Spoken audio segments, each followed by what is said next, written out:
তিন ম্যাচে টি-20 সিরিজের প্রথম ম্যাচে বাংলাদেশের বিপক্ষে আগে ব্যাট করতে নেমে 3 উইকেট হারিয়ে 165 রানের সংগ্রহ দাঁড় করিয়েছে ওয়েস্ট ইন্ডিজ ক্রিকেট টিম।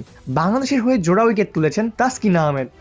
চট্টগ্রামের বীরশ্রেষ্ঠ শহীদ ফ্লাইট লেফটেন্যান্ট মতিউর রহমান স্টেডিয়ামে টসে জিততে আগে ব্যাট করার সিদ্ধান্ত নেয় ওয়েস্ট ইন্ডিজ।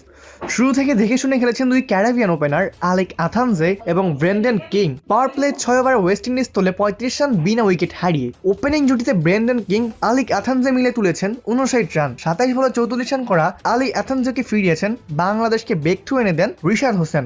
এরপর ব্রেন্ডন কিং এর সাথে যোগ দেন অধিনায়ক সেই হোপ। শুরুতে দেখে শুনে এগিয়েছেন হোপ, কিং থামেন দলের 82 রানের মাথাতে। 36 বলে 33 রান করা কিংকে ফেরান তাসকিন আহমেদ। পরের বলে শেরফান রাদারফুডকে ফিরিয়েছেন তাসকিন। গোল্ডেন ডাক মেরে সাজ করে ফিরে যান রাদারফুড। এরপর ক্রিজে আসেন রবম্যান পাওয়েল, হ্যাট্রিক বলটা ঠেকিয়ে দেন তিনি। ক্রিজে জুটি বাঁধেন হোপ এবং পাওয়েল। এক প্রান্ত ধরে রেখে ধুমধারাক্কা ব্যাটিং চালাছিলেন হোপ, আর এক প্রান্তে ঢুকছিলেন পাওয়েল। হোপের একের পর এক বাউন্ডারির সুবাদে রান বাড়তে থাকে ওয়েস্ট ইন্ডিজের। শেষ দিকে খোলস ছেড়ে বের হয়ে এসেছেন পাওয়েলও। হোপের সাথে পাল্লা দিয়ে হাঁকিয়েছেন বাউন্ডারি। ওয়েস্ট ইন্ডিজও চলে যায় লড়াকু পুঁজি তোলার কাছাকাছি। শেষ ওভারে 3 ছক্কা হাঁকিয়েছেন পাওয়েল, দলের রানও পেরিয়েছে 160। নির্ধারিত 20 ওভারের খেলা শেষে 3 উইকেট হারিয়ে 165 রানের সংগ্রহ দাঁড় করায় সফরকারী ওয়েস্ট ইন্ডিজ। 28 বলে 34 রান করে টিকেছিলেন রবম্যান পাওয়েল। অধিনায়ক সেই হোপ অপরাজিত ছিলেন 28 বলে 46 রান করে। বাংলাদেশের হয়ে সর্বোচ্চ 2টি উইকেট শেয়ার করেছেন তাসকিন আহমেদ, 1টি উইকেট নেন রিশাদ হোসেন। অপূর্ব দাস, প্লেভাস নিউজ।